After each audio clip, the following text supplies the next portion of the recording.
أشهد أن لا إله إلا الله وحده لا شريك له وأشهد أن محمدا عبده ورسوله أما بعد فأعوذ بالله من الشيطان الرجيم بسم الله الرحمن الرحيم الحمد لله رب العالمين الرحمن الرحيم مالك يوم الدين إياك نعبد وإياك نستعين اهدنا الصراط المستقيم صراط الذين أنعمت عليهم غير المغضوب عليهم ولا الضالين.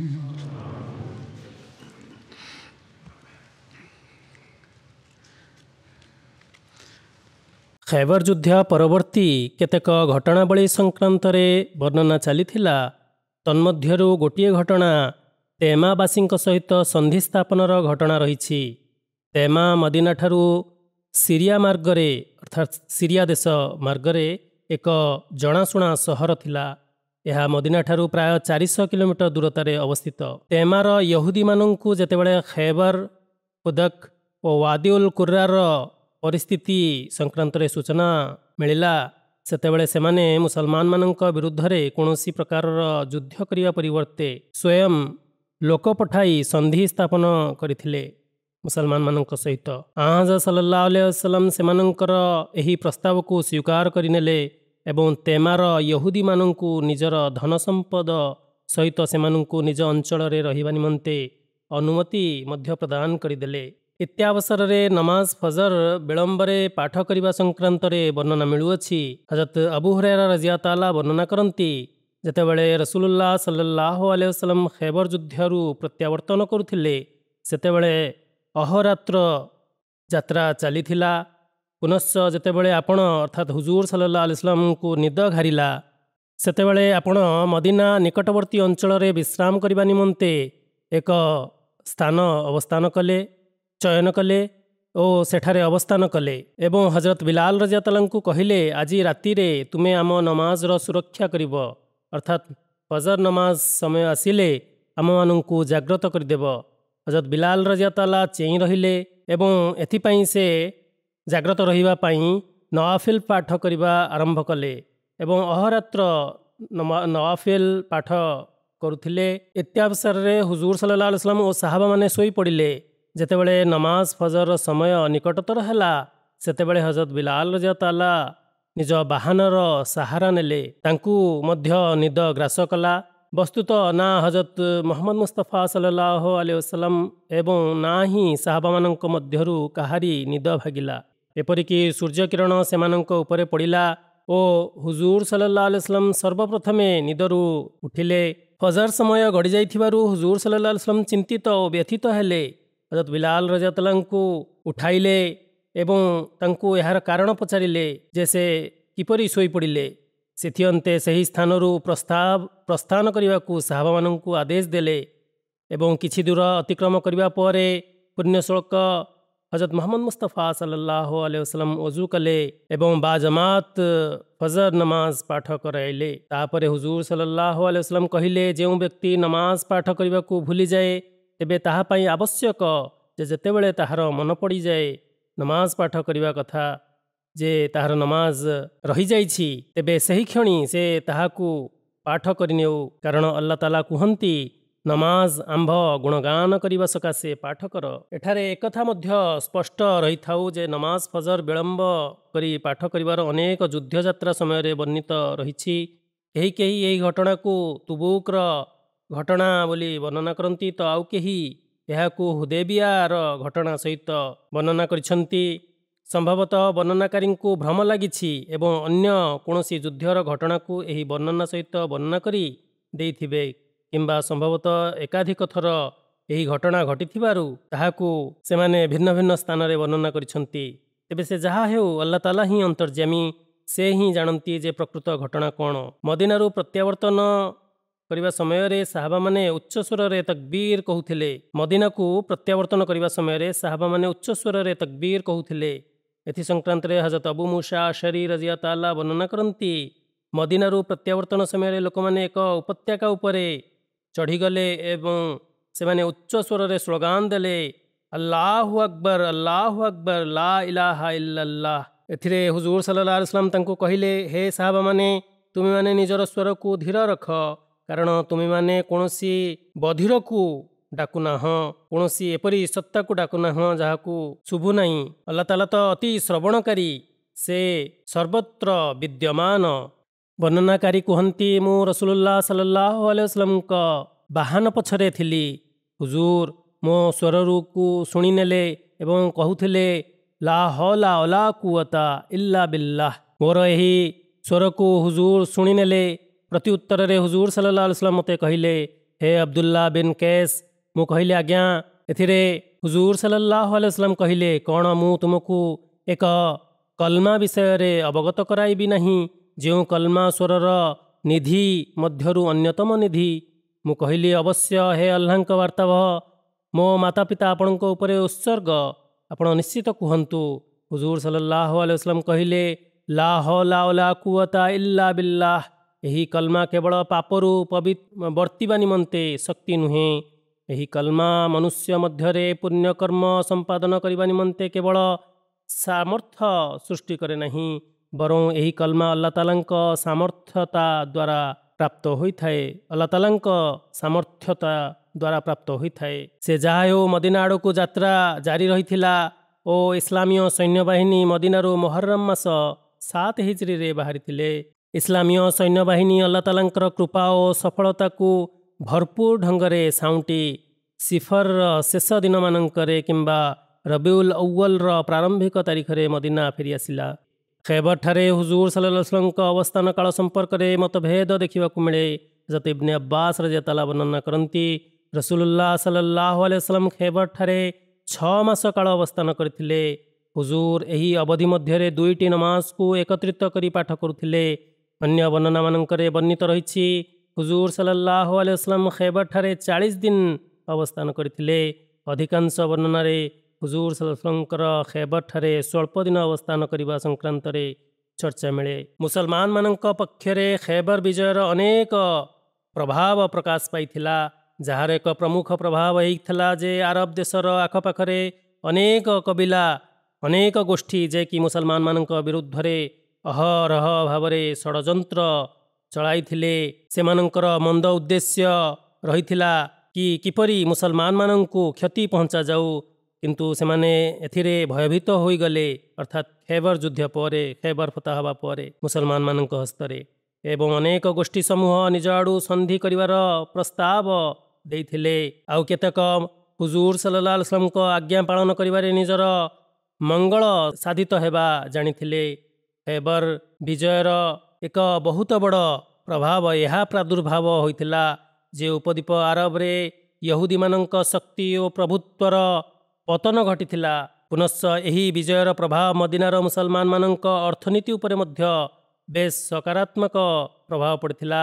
ହଜରତ ଆଏଶା ରଜିୟଲ୍ଲାହୁ ତାଆଲାଙ୍କ ସମେତ ଅନେକ ସାହାବା ବର୍ଣ୍ଣନା କରନ୍ତି, ଖୈବର ବିଜୟ ପରେ ଆମମାନଙ୍କୁ ପେଟ ପୂରା ଆହାର ଖାଇବାକୁ ମିଳିଥିଲା। ତାହା ପୂର୍ବରୁ ମୁସଲମାନମାନଙ୍କ ଅବସ୍ଥା ଅତି ଦରିଦ୍ରପୂର୍ଣ୍ଣ ରହିଥିଲା। ଲୋକମାନେ ପେଟ ପୂରା ଖାଇବାକୁ ପାଉନଥିଲେ। ଖୈବର ବିଜୟ ପରେ ମୁସଲମାନମାନଙ୍କ ନିକଟରେ ଖାଦ୍ୟପେୟର ଜିନିଷ ଏତେ ମାତ୍ରାରେ ଉପଲବ୍ଧ ହୋଇଯାଇଥିଲା ଯେ ବର୍ତ୍ତମାନ ସେମାନେ ନିଜର ଅନସାର ଭାଇମାନଙ୍କୁ ସେହି ସମସ୍ତ ସମ୍ପତ୍ତି ଫେରାଇ ଦେଇଥିଲେ, ଯାହାକି ପ୍ରବାସ କରିବା ସମୟରେ ଅନସାରମାନେ ସେମାନଙ୍କୁ ପ୍ରଦାନ କରିଥିଲେ। ସେ କୁହନ୍ତି, ମକ୍କାର ପ୍ରବାସକାରୀମାନେ ଯେତେବେଳେ ମଦିନା ଆସିଲେ, ସେତେବେଳେ ସେମାନେ ଏପରି ଅବସ୍ଥାରେ ଥିଲେ ଯେ ସେମାନଙ୍କ ନିକଟରେ କିଛି ବି ନଥିଲା। ମଦିନାର ଅନସାରମାନେ ଜମି ସମ୍ପତ୍ତି, ନିଜର ଗୃହପାଳିତ ପଶୁ ସେମାନଙ୍କୁ ପ୍ରଦାନ କରିଥିଲେ। ଅତଏବ ଅନସାରମାନେ ଏପରି ସେମାନଙ୍କ ସହିତ ଆଚରଣ କରିଥିଲେ ଯେପରିକି ଗୋଟିଏ ମା ପେଟର 2 ଭାଇ। ହଜରତ ଅନସ ରଜିୟଲ୍ଲାହୁ ତାଆଲାଙ୍କ ମାତାଶ୍ରୀ ଯେତେବେଳେ ନିଜର ଫଳନ୍ତି ଖଜୁର ବୃକ୍ଷ ହୁଜୁର ସଲ୍ଲଲ୍ଲାହୁଙ୍କ ସେବାରେ ଉପସ୍ଥାପନ କଲେ।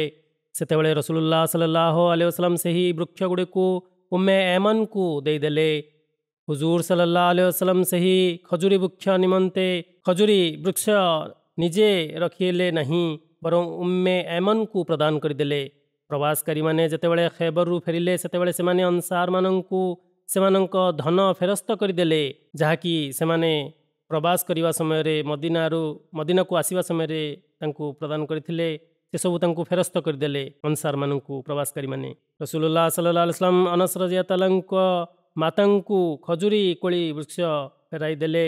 ହଜରତ ଅନସ ରଜିୟତାଲା କୁହନ୍ତି, ମୁଁ ଯେତେବେଳେ ଏମନ୍କୁ କହିଲି କି ଏହି ବୃକ୍ଷ ବର୍ତ୍ତମାନ ଆମମାନଙ୍କୁ ଫେରସ୍ତ ମିଳିଯାଇଛି, ସେଥିରେ ସେ କହିଲେ, ମୁଁ କଦାପି ଏହି ବୃକ୍ଷକୁ ଫେରସ୍ତ କରିବି ନାହିଁ। ହୁଜୁର ସଲ୍ଲଲ୍ଲାହୁ ଆଲୈହି ವಸಲ್ಲମ ମୋତେ ଏହି ଖଜୁରୀ ବୃକ୍ଷଟି ପ୍ରଦାନ କରିଛନ୍ତି। ସମ୍ଭବତଃ ହୁଜୁର ସଲ୍ଲଲ୍ଲାହୁ ଆଲୈହି ವಸಲ್ಲମ ସେହି ବୃକ୍ଷ ଆପଣଙ୍କ ପ୍ରତି ଥିବା ପ୍ରେମ ହେତୁ ହୁଜୁର ସଲ୍ଲଲ୍ଲାହୁ ଆଲୈହି ವಸಲ್ಲମଙ୍କୁ ଦେଇଥାଇପାରନ୍ତି। ତେଣୁ ଉମ୍ମେ ଏମନ୍ ଜିନିଷ ଫେରସ୍ତ କରିବାକୁ ଚାହୁଁନଥିଲେ।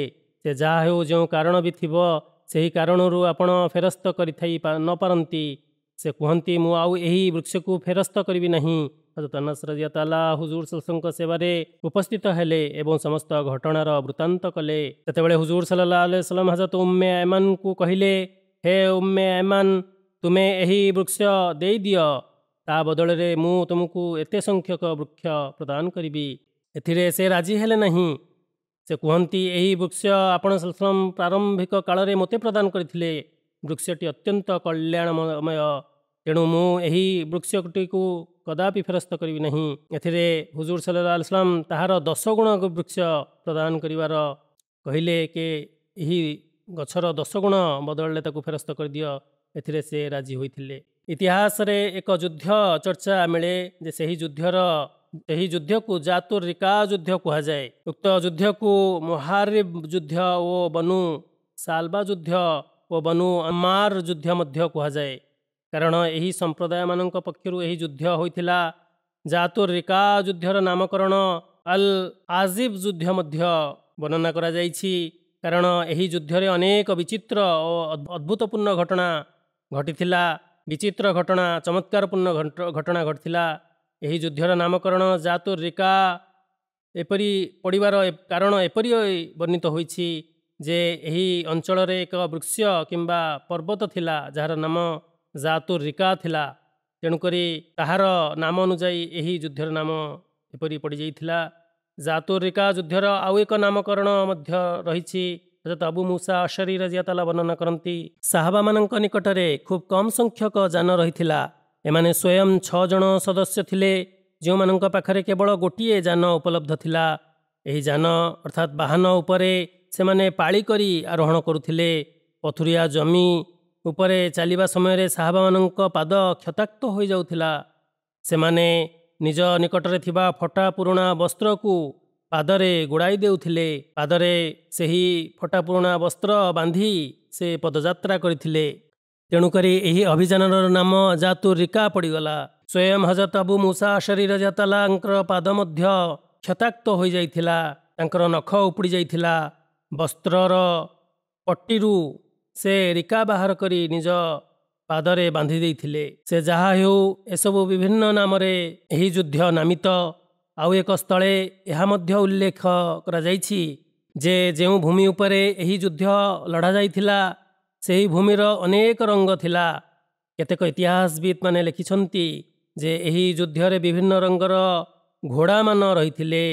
ସେହିପରି ଆଉ କେତେକ ବର୍ଣ୍ଣନାକାରୀ ଉଲ୍ଲେଖ କରିଛନ୍ତି ଯେ ଏହି ଯୁଦ୍ଧରେ ଧ୍ୱଜାମାନଙ୍କରେ ପଟ୍ଟି ତିଆରି କରାଯାଇଥିଲା, ଅର୍ଥାତ୍ ବିଭିନ୍ନ ରେଖା ଅଙ୍କନ କରାଯାଇଥିଲା।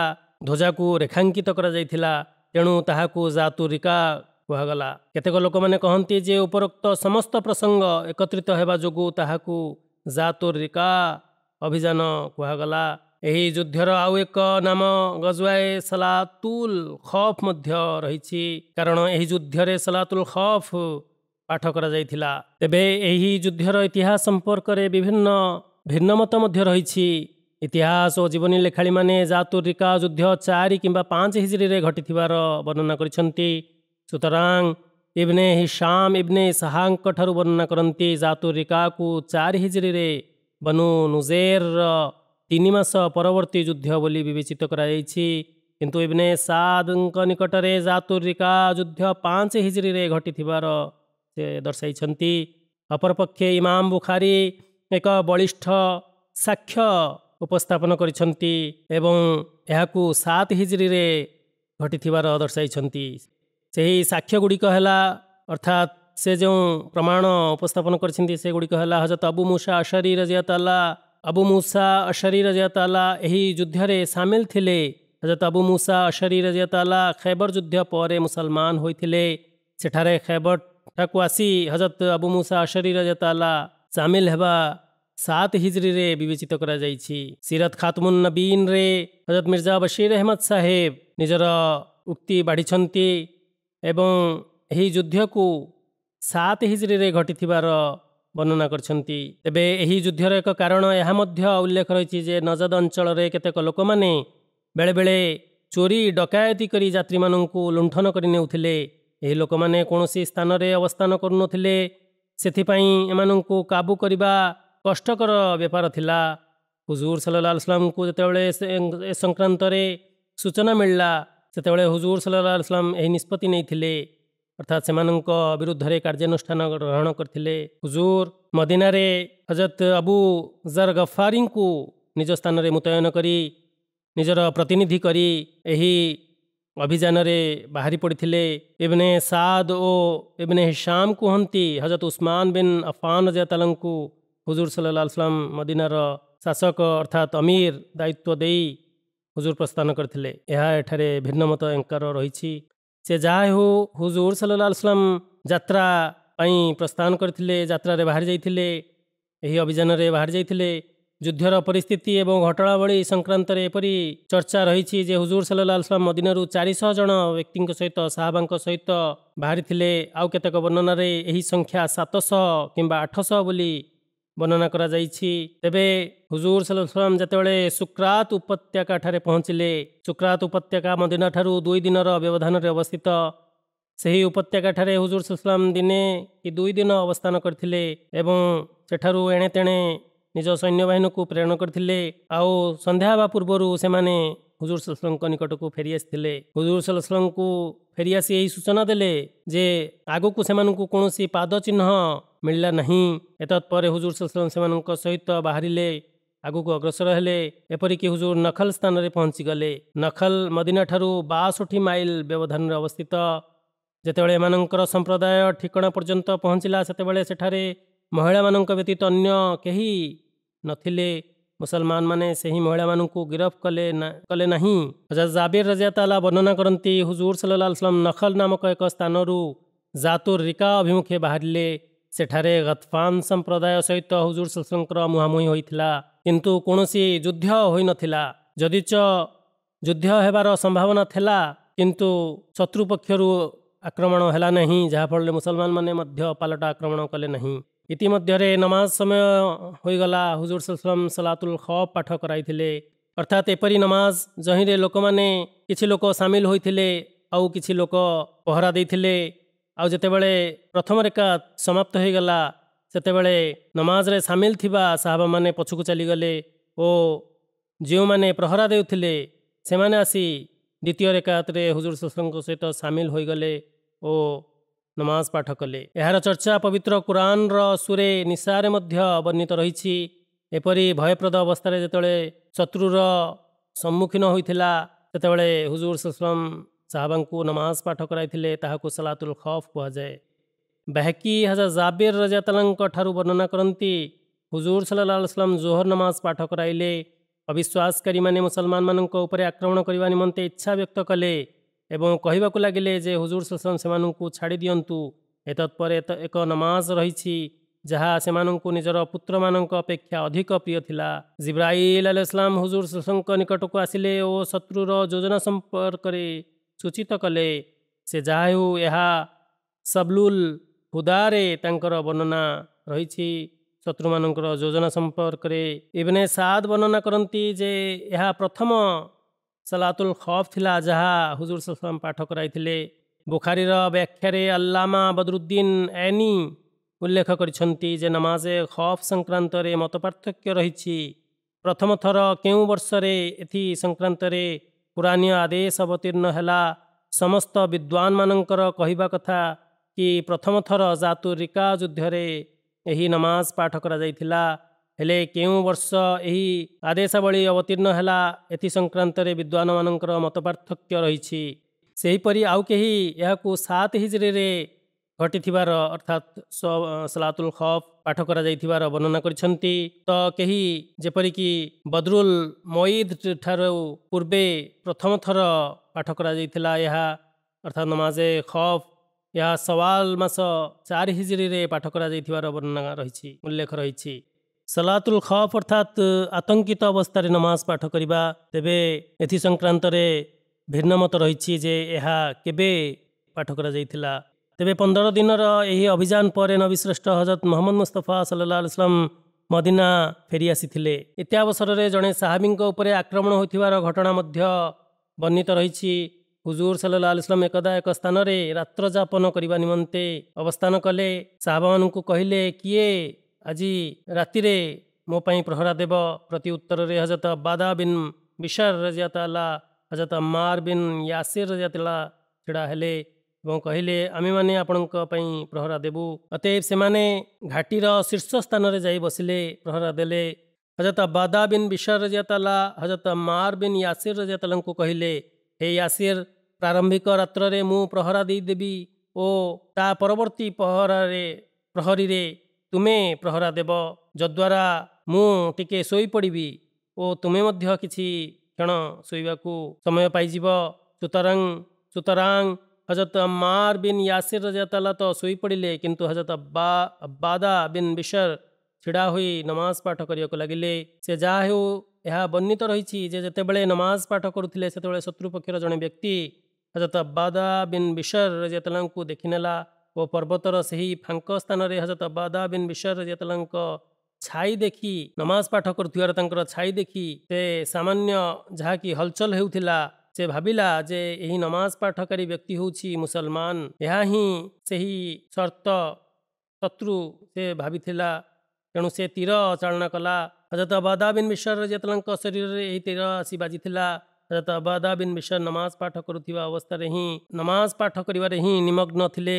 ଯେତେବେଳେ କି ତାଙ୍କୁ ଆସି ତୀର ବାଜିଥିଲା ଓ ସେ ତୀରକୁ କାଢ଼ି ଫିଙ୍ଗିଦେଲେ, କିନ୍ତୁ ନମାଜ ପାଠ କରିବାରୁ ବିରତ ରହିଲେ ନାହିଁ। ପୁନଶ୍ଚ ସେ ଶତ୍ରୁ ଦ୍ୱିତୀୟ ତୀର ଚାଳନା କଲା, ତାହା ଆସି ହଜରତ ବାଦା ବିନ୍ ବିଶର୍ଙ୍କ ଶରୀରରେ ବାଜିଲା। ହଜରତ ବାଦା ବିନ୍ ବିଶର୍ ରଜିୟଲ୍ଲାହୁ ସେହି ତୀରକୁ ମଧ୍ୟ କାଢ଼ି ଫିଙ୍ଗିଦେଲେ। ଏପରି ସେ ତୃତୀୟ ତୀରଟି ମଧ୍ୟ ମାରିଥିଲା ଓ ହଜରତ ବାଦା ବିନ୍ ବିଶର୍ ରଜିୟଲ୍ଲାହୁ ଯଥେଷ୍ଟ ଏଥିରେ ରକ୍ତରଞ୍ଜିତ ହୋଇଯାଇଥିଲେ। ଯେତେବେଳେ ହଜରତ ବାଦା ବିନ୍ ବିଶର୍ ନମାଜ ସମ୍ପୂର୍ଣ୍ଣ କରିନେଲେ, ହଜରତ ଆମ୍ମାର ବିନ୍ ୟାସିର୍ ରଜିୟଲ୍ଲାହୁଙ୍କୁ ନିଦରୁ ଉଠାଇଲେ। ସେହି ଶତ୍ରୁ ବ୍ୟକ୍ତି ଜଣକ ଯେତେବେଳେ ଅନ୍ୟ ମୁସଲମାନ ବ୍ୟକ୍ତିକୁ ଦେଖିଲା, ସେତେବେଳେ ସେ ପଳାୟନ କଲା। ହଜରତ ଆମ୍ମାର ବିନ୍ ୟାସିର୍ ରଜିୟଲ୍ଲାହୁ ହଜରତ ବାଦା ବିନ୍ ବିଶର୍ ରଜିୟଲ୍ଲାହୁଙ୍କୁ ଆହତ ଅବସ୍ଥାରେ ଦେଖି କହିଲେ, ହେ ବିଶର୍, ତୁମେ ମୋତେ କାହିଁକି ନିଦରୁ ଉଠାଇଲ ନାହିଁ? ପ୍ରତି ଉତ୍ତରରେ ହଜରତ ବାଦା ବିନ୍ ବିଶର୍ କହିଲେ, ହେ ଆମ୍ମାର, ମୁଁ ନମାଜରେ ସୂରତୁଲ୍ କାହଫ୍ ପାଠ କରୁଥିଲି ଏବଂ ମୋ ମନ ମାନିଲା ନାହିଁ ଯେ ମୁଁ ଏହି ତିଲାୱତକୁ ବନ୍ଦ କରିଦିଏ। ହଜରତ ବାଦା ବିନ୍ ବିଶର୍ ରଜିୟଲ୍ଲାହୁଙ୍କ ଆଲ୍ଲାହ ତାଆଲାଙ୍କ ସହିତ ଏକ ବିଚିତ୍ର ସମ୍ପର୍କ ରହିଥିଲା, ନିଷ୍ଠାପୂର୍ଣ୍ଣ ସମ୍ପର୍କ ରହିଥିଲା। ସେ ସେହି ଲୋକମାନଙ୍କ ମଧ୍ୟରୁ ଥିଲେ ଯେ ନିଜର ଆହତ ଅବସ୍ଥାରେ ମଧ୍ୟ ନିଜ କଷ୍ଟକୁ ତିଳେମାତ୍ର ଭୂକ୍ଷେପ ନ କରି ନମାଜ ପାଠ କରିବାରେ ନିମଗ୍ନ ରହିଥିଲେ। ହଜରତ ଜାବିର୍ ରଜିୟଲ୍ଲାହୁ ବର୍ଣ୍ଣନା କରନ୍ତି, ହୁଜୁର ସଲ୍ଲଲ୍ଲାହୁ ଆଲୈହି वसल्लम ଯେତେବେଳେ ସିରା ନାମକ ଏକ ସ୍ଥାନରେ ଅବତୀର୍ଣ୍ଣ କଲେ। ସିରା ମଦିନା ଠାରୁ 3 ମାଇଲ ଦୂର ବ୍ୟବଧାନରେ ଅବସ୍ଥିତ ଏକ ଅଞ୍ଚଳ। ଅତଏବ ହୁଜୁର ସଲ୍ଲଲ୍ଲାହୁ ଆଲୈହି वसल्लम ସେଠାରେ ଓଟ ଜେଭା କରିବା ନିମନ୍ତେ ଆଦେଶ ଦେଲେ।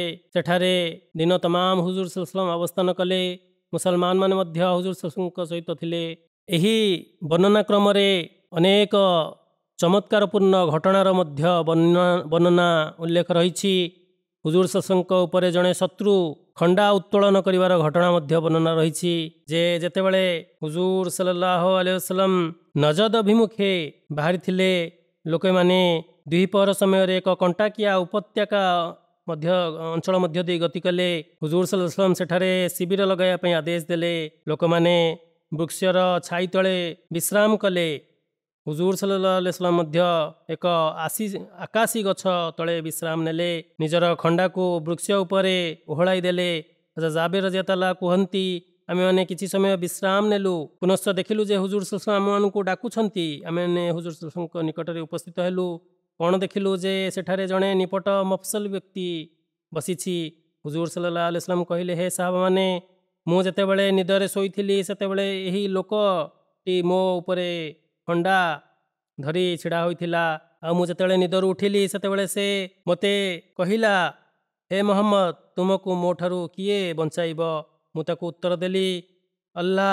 तेबे से व्यक्ति हाथरू एथिरे खंडाटी खसी पड़िला जहाकू मु उठाई नेली। किंतु हुजूर सल्लल्लाहु अलैहि वसल्लम ताहाकू कोनोसी तार एई दुष्कर्म पई कोनोसी दंड देई नथिले। आउ एक वर्णना रे एही घटनाटी एपरी उल्लेख रहिछि जे दूसर नामक जणे व्यक्ति हुजूर सल्लल्लाहु अलैहि वसल्लम उपरे आक्रमण करथिला।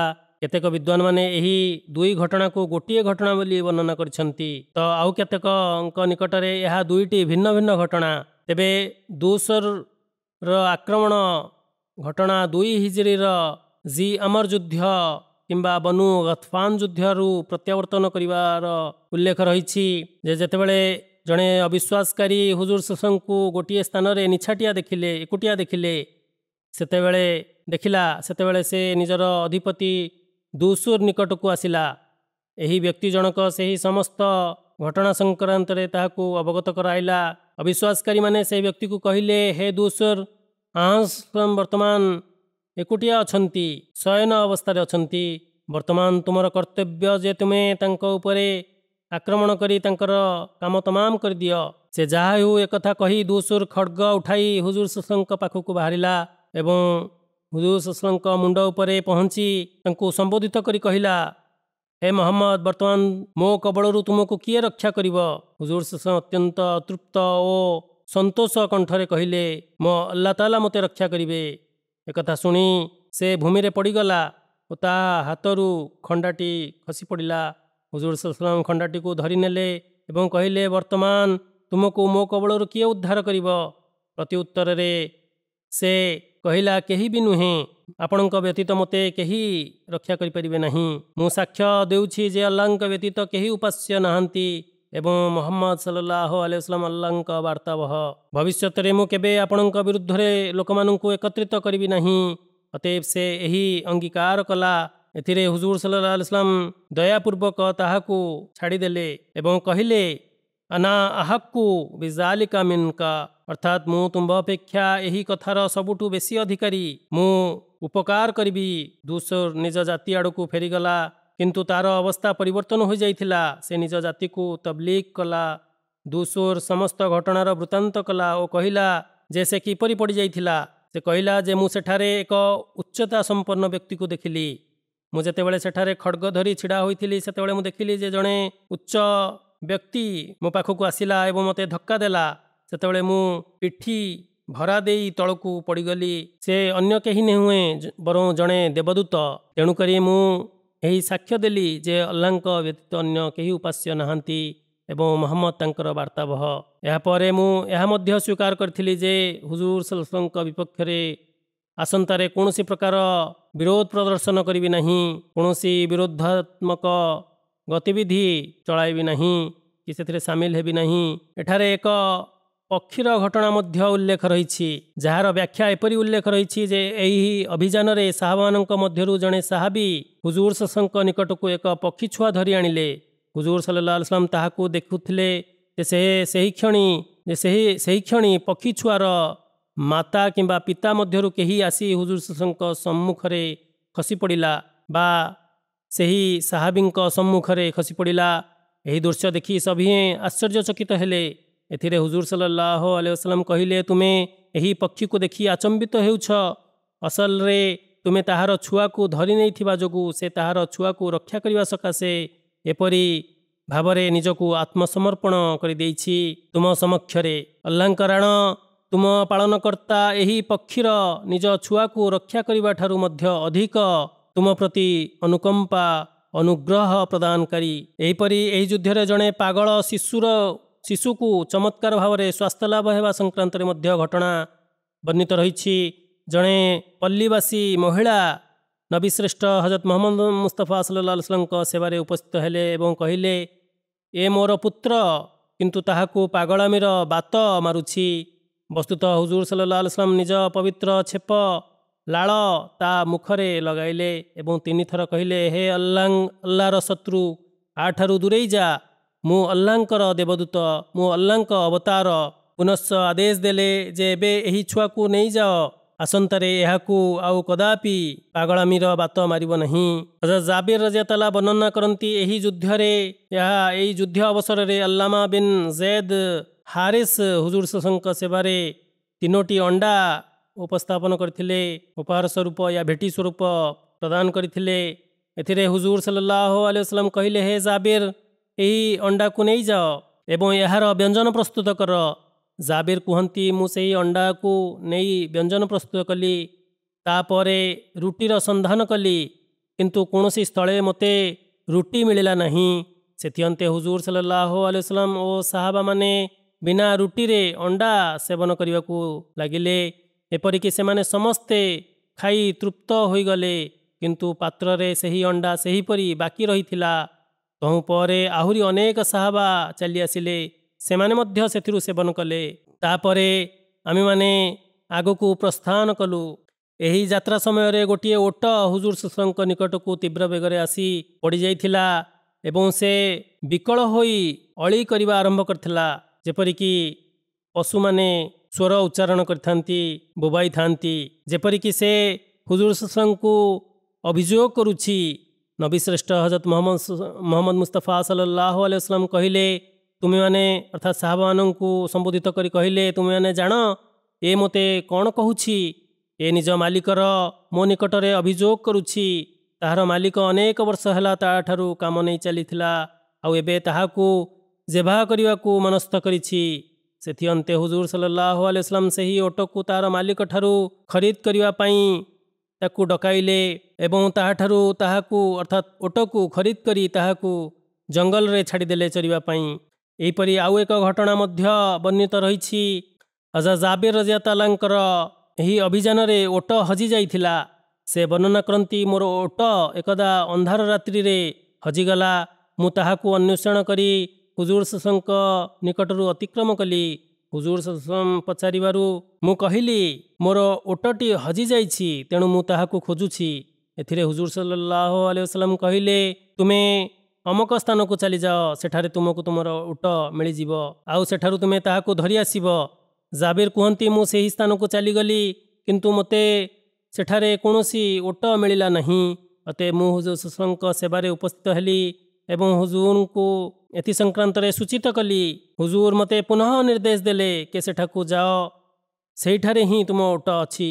ବସ୍ତୁତଃ ମୁଁ ପୁନର୍ବାର ସେଠାକୁ ଚାଲିଗଲି ଓ ଓଟକୁ ଅନ୍ୱେଷଣ କଲି, ତଥାପି ସେଠାରେ ମୋତେ ଓଟ ମିଳିଲା ନାହିଁ।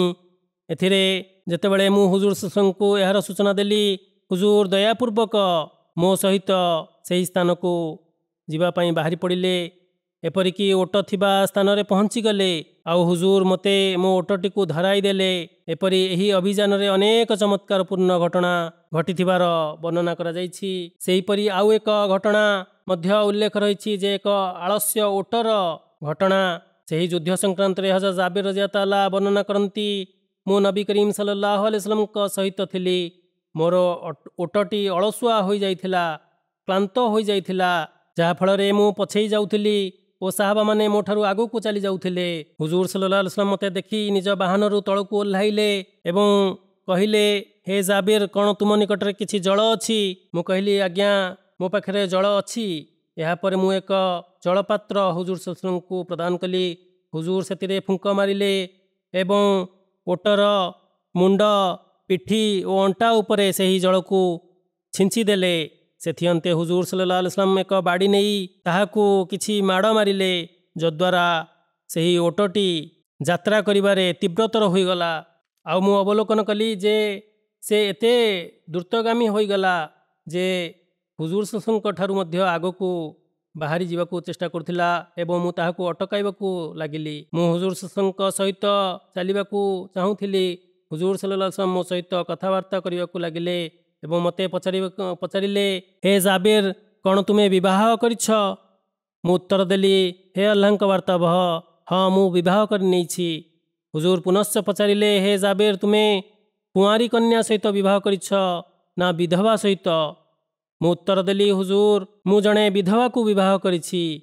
ହୁଜୁର କହିଲେ, ହେ ଜାବେର, ତୁମେ ଜଣେ ଯୁବକ, ତୁମକୁ ଆବଶ୍ୟକ ଥିଲା ଯେ ଜଣେ କୁଆଁରୀ କନ୍ୟା ସହିତ ବିବାହ କରିଥାନ୍ତ, ଯାହାଫଳରେ ସେ ତୁମ ସହିତ ଖେଳିଥାନ୍ତା ଓ ତୁମେ ତାହା ସହିତ ଖେଳିଥାନ୍ତ। ମୁଁ କହିଲି, ହେ ଆଲ୍ଲାହଙ୍କ ବାର୍ତ୍ତାବହ, ମୋର 2ଟି ଭଉଣୀ ଅଛନ୍ତି।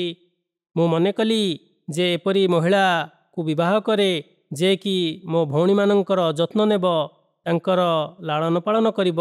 ହୁଜୁର ସଲ୍ଲଲ୍ଲାହୁ ଆଲାଇହି वसल्लम ପୁନଶ୍ଚ କହିଲେ, ହେ ଜାବେର, ବର୍ତ୍ତମାନ ତୁମେ ଘରେ ପହଞ୍ଚିବାକୁ ଲାଗିଲଣି, ତେଣୁ ତୁମେ ଯେତେବେଳେ ଘରେ ପହଞ୍ଚ ସେତେବେଳେ ତୁମେମାନେ ବୁଦ୍ଧି ବିବେକର ସହିତ ସତର୍କତା ଅବଲମ୍ବନ କରିନେବ।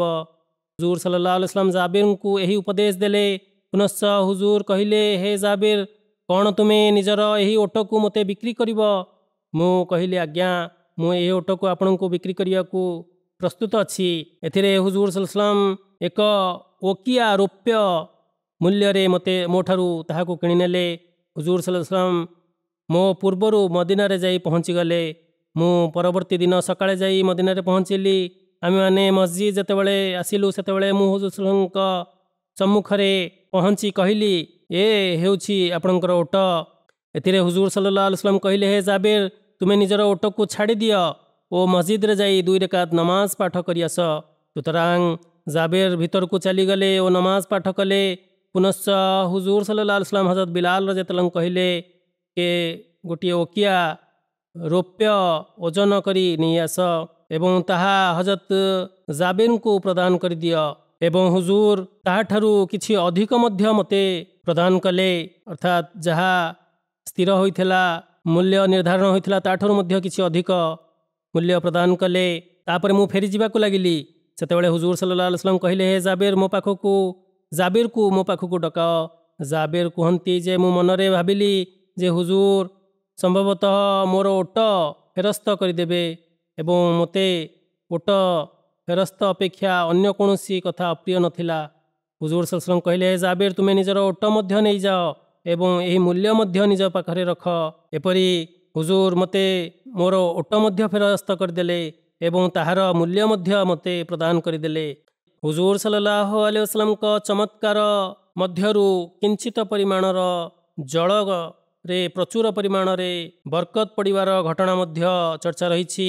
ହଜରତ ଜାବେର ରାଦିୟଲ୍ଲାହୁ ବର୍ଣ୍ଣନା କରନ୍ତି, ସେହି ଯୁଦ୍ଧ ଅର୍ଥାତ୍ ଜାତୁର ରିକା ଯୁଦ୍ଧ ଅବସରରେ ଏକଦା ହୁଜୁର ସଲ୍ଲଲ୍ଲାହୁ ଆଲାଇହି वसल्लम କହିଲେ, ହେ ଜାବେର, ଓଜୁ ନିମନ୍ତେ ଘୋଷଣା କରିଦିଅ, ଅର୍ଥାତ୍ ସାହାବାମାନଙ୍କୁ ଡାକ ଦେ ସେମାନେ ଓଜୁ କରିନିଅନ୍ତୁ। ମୁଁ ଲୋକମାନଙ୍କୁ ଡାକିବା ପାଇଁ ଘୋଷଣା କଲି, କିନ୍ତୁ ମୁଁ ହୁଜୁର ସଲ୍ଲଲ୍ଲାହୁ ଆଲାଇହି वसल्लमଙ୍କୁ କହିଲି, ହେ ଆଲ୍ଲାହଙ୍କ ବାର୍ତ୍ତାବହ, ଆମ ନିକଟରେ ଯାତ୍ରା ସମୂହ ମଧ୍ୟରେ ବୁନ୍ଦାଏ ଜଳ ମଧ୍ୟ ନାହିଁ। ହୁଜୁର ସଲ୍ଲଲ୍ଲାହୁ ଆଲାଇହି वसल्लम କହିଲେ, ଅମକ ପୁତ୍ର ଅମକ ଅନସାରଙ୍କ ପାଖକୁ ଯାଅ, ଯାଇ ଦେଖ ତାଙ୍କ ଥଳିରେ କିଛି ଜଳ ଅଛି। ହଜରତ ଜାବେର କୁହନ୍ତି, ମୁଁ ସେହି ଅମକ ବ୍ୟକ୍ତିଙ୍କ ପାଖକୁ ଗଲି ଓ ତାଙ୍କ ପାଖରେ ଦେଖିଲି ଯେ ତାଙ୍କ ଥଳିରେ ଗୋଟିଏ ବୁନ୍ଦାଏ ଜଳ ରହିଛି, ଅର୍ଥାତ୍ ସ୍ୱଳ୍ପ ପରିମାଣରେ ଜଳ ରହିଥିଲା ତାଙ୍କ ନିକଟରେ, ଅର୍ଥାତ୍ ଏତିକି ମାତ୍ରାରେ ଜଳ ଥିଲା ଯଦି ତାହାକୁ ନିଗାଡ଼ି ଦିଆଯାଇଥାନ୍ତା ତେବେ ସାମାନ୍ୟ ଶୁଷ୍କ ଜମିଟି ତାକୁ ଅତି ସହଜରେ ଓ ସଙ୍ଗେ ସଙ୍ଗେ ଟାଣି ନେଇଥାନ୍ତା। କହିବାର ତାତ୍ପର୍ଯ୍ୟ ଏହା ଥିଲା ଯେ ତାଙ୍କ ନିକଟରେ ଖୁବ୍ ସ୍ୱଳ୍ପ ପରିମାଣର ଜଳ ରହିଥିଲା। ତେବେ ମୁଁ ହୁଜୁର ସଲ୍ଲଲ୍ଲାହୁ ଆଲାଇହି वसल्लमଙ୍କ ନିକଟକୁ ଫେରିଆସି କହିଲି, ହେ ଆଲ୍ଲାହଙ୍କ ବାର୍ତ୍ତାବହ, ଏହି ଜଳଥଳିରେ ଏତିକି ମାତ୍ର ଜଳ ରହିଛି। ହୁଜୁର ସଲ୍ଲଲ୍ଲାହୁ ଆଲାଇହି वसल्लम କହିଲେ, ମୁଁ ସେହି ଜଳଥଳିକୁ ଆପଣଙ୍କ ପାଖକୁ ଆଣିଲି। ସେହି ଜଳଥଳିକୁ ନିଜ ହାତରେ ହୁଜୁର ଧରିଲେ ଓ କିଛି ଦୁଆ ପାଠ କଲେ, ଆଉ ନିଜ ହାତରେ ଧରି ଚାପିବାକୁ ଲାଗିଲେ। ପୁନଶ୍ଚ ହୁଜୁର ସଲ୍ଲଲ୍ଲାହୁ ଆଲାଇହି वसल्लम ମୋତେ ସେହି ଜଳଥଳି ଦେଇ କହିଲେ, ଜାବେର, ଏକ ବଡ଼ କୁଣ୍ଡ ଆଣ। ତେଣୁ ମୁଁ କୁଣ୍ଡ ନେଇ ଆସିଲି, ହୁଜୁର ସଲ୍ଲଲ୍ଲାହୁ ଆଲାଇହି वसल्लमଙ୍କ ସମ୍ମୁଖରେ ରଖିଦେଲି। ହୁଜୁର କୁଣ୍ଡ ମଧ୍ୟରେ ଏପରି ହାତ ଉଠାଇଲେ ଓ ଏପରି ନିଜର ହସ୍ତ ପ୍ରସାରିତ କଲେ ଯେ ନିଜର ଆଙ୍ଗୁଳିକୁ ସମ୍ପ୍ରସାରିତ କରିଦେଲେ, ଅର୍ଥାତ୍ ଆପଣ କୁଣ୍ଡରେ ନିଜର ହାତ ବୁଡ଼ାଇଲେ ଓ ତାପରେ କୁଣ୍ଡର ନିମ୍ନ ଭାଗରେ ନିଜର ହାତକୁ ବୁଲାଇଲେ। ଏତତ୍ପରେ ହୁଜୁର କହିଲେ, ହେ ଜାବେର, ନିଅ ମୋ ହାତରେ ଜଳ ଅଜାଡ଼ି ଦିଅ ଓ ବିସ୍ମିଲ୍ଲା ପାଠ କର। ମୁଁ ଦେଖିଲି ଯେ ଜଳ ଆପଣଙ୍କ ଆଙ୍ଗୁଳି ମଧ୍ୟରୁ ଝରଣା ପରି ନିର୍ଗତ ହେଉଅଛି ଏପର୍ଯ୍ୟନ୍ତ କି କୁଣ୍ଡଟି ସମ୍ପୂର୍ଣ୍ଣ ରୂପେ ଜଳପୂର୍ଣ୍ଣ ହୋଇଗଲା। ହୁଜୁର ସଲ୍ଲଲ୍ଲାହୁ ଆଲାଇହି वसल्लम କହିଲେ, ହେ ଜାବେର, ତୁମେ ପ୍ରତ୍ୟେକ ସେହି ବ୍ୟକ୍ତିକୁ ଡାକ ଯେଉଁ ବ୍ୟକ୍ତିକୁ ଜଳର ଆବଶ୍ୟକତା ଥିଲା। ହଜରତ ଜାବେର କୁହନ୍ତି, ଲୋକମାନେ ଆସିଲେ, ସେମାନେ ଜଳ ପାନ କଲେ ଏପର୍ଯ୍ୟନ୍ତ କି ସମସ୍ତେ ତୃପ୍ତ ହୋଇଗଲେ, ସମସ୍ତଙ୍କ ତୃଷ୍ଣା ନିବାରଣ ହୋଇଗଲା। ଯାହାକୁ ଯେତେ ପରିମାଣର ଜଳ ଦରକାର ଥିଲା ସେ ସେହି କୁଣ୍ଡରୁ ହାସଲ କଲା, ସଂଗ୍ରହ କରିନେଲା, କିନ୍ତୁ ସେହି କୁଣ୍ଡଟି ସେହିପରି ଜଳପୂର୍ଣ୍ଣ ରହିଥିଲା। ତେବେ ଏଥି ସଂକ୍ରାନ୍ତରେ ହଜରତ ମସିହ ମଉଦ ଆଲୈହିସ୍ସଲାମ କୁହନ୍ତି, ଏହି ସ୍ତରର ସାନ୍ନିଧ୍ୟତା କେବଳ ମନୁଷ୍ୟ ଦ୍ୱାରା ଏପରି ଚମତ୍କାର ସମ୍ପାଦିତ ହୋଇଯାଇଥାଏ ଯେ ତାହା ମାନବିକ ଶକ୍ତିଠାରୁ ବହିର୍ଭୂତ ଜ୍ଞାତ ହୋଇଥାଏ। ଯେପରିକି ଆମ ପ୍ରିୟ ମୁନିବ ନବୀ ଶିରୋମଣି ନବୀ ଶ୍ରେଷ୍ଠ ହଜରତ ମୁହମ୍ମଦ ମୁସ୍ତଫା ସଲ୍ଲଲ୍ଲାହୁ ଆଲାଇହି वसल्लम ବଦର ଯୁଦ୍ଧରେ ଅବିଶ୍ୱାସକାରୀଙ୍କ ଉପରେ ମୁଠାଏ ଗୋଡ଼ି ମାଟି ନିକ୍ଷେପ କରିଦେଇଥିଲେ ଏବଂ ତାହା କୌଣସି ଦୁଆର ପରିଣାମ ନଥିଲା, ବରଂ ନିଜସ୍ୱ ଆଧ୍ୟାତ୍ମିକ ଶକ୍ତିର ପ୍ରଭାବ ଦ୍ୱାରା ହୁଜୁର ସଲ୍ଲଲ୍ଲାହୁ ଆଲାଇହି वसल्लम ଚାଳନ କରିଥିଲେ। କିନ୍ତୁ ତାହା ଐଶୀ ପ୍ରଭାବର ନିଦର୍ଶନ ଦେଖାଇଲା ଏବଂ ବିରୋଧୀମାନଙ୍କ ଚକ୍ଷୁ ଉପରେ ଏପରି ପ୍ରଭାବ ପକାଇଲା ଯେ ସେମାନେ ଅନ୍ଧ ପାଲଟିଗଲେ। ସେମାନଙ୍କ ମଧ୍ୟରେ ଭୀଷଣ ବିଭ୍ରାଟ ଓ ବିଶୃଙ୍ଖଳା ସୃଷ୍ଟି ହୋଇଗଲା ଏବଂ ସେମାନେ ସମସ୍ତେ ପଳାୟନ କରିବା ଆରମ୍ଭ କରିଦେଲେ। ଏହି ଚମତ୍କାର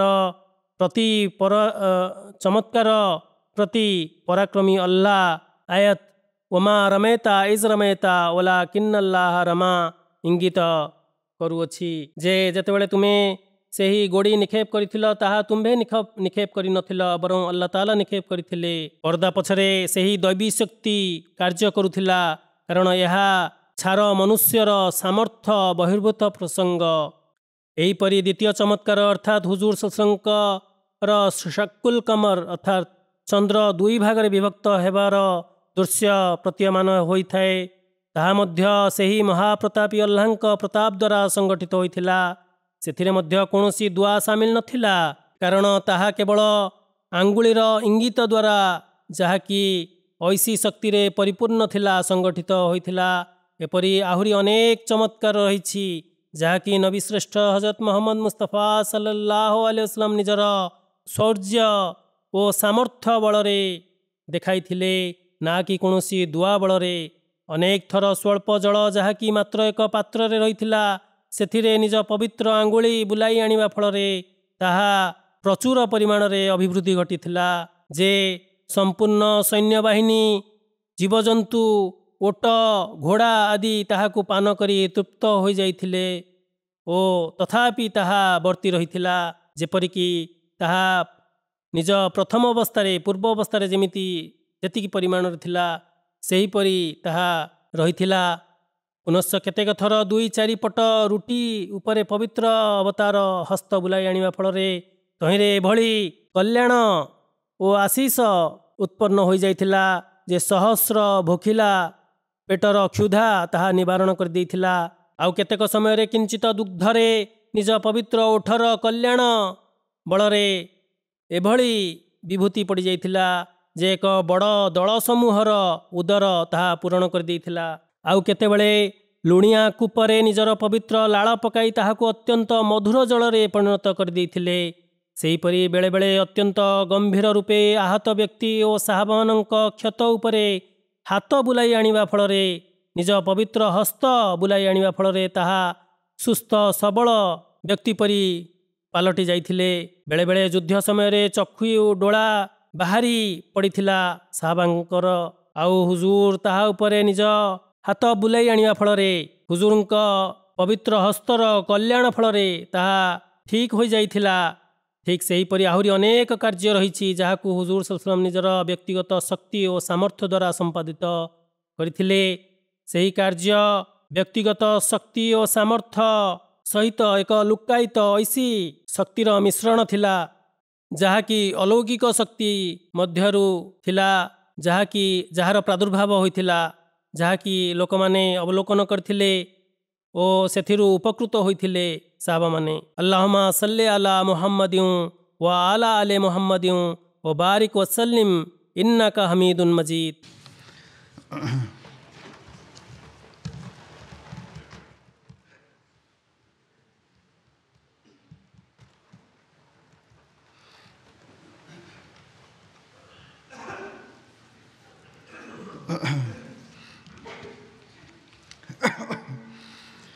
الحمد لله الحمد لله نحمده ونستعينه ونستغفره ونؤمن به ونتوكل عليه ونعوذ بالله من شرور أنفسنا ومن سيئات أعمالنا من يهده الله فلا مضل له ومن يضلل فلا هادي له ونشهد أن لا إله إلا الله ونشهد أن محمدا عبده ورسوله عباد الله رحمكم الله إن الله يأمر بالعدل والإحسان وإيتاء ذي القربى وينهى عن الفحشاء والمنكر والبغي يعظكم لعلكم تذكرون اذكروا الله يذكركم وادعوه يستجب لكم ولذكر الله أكبر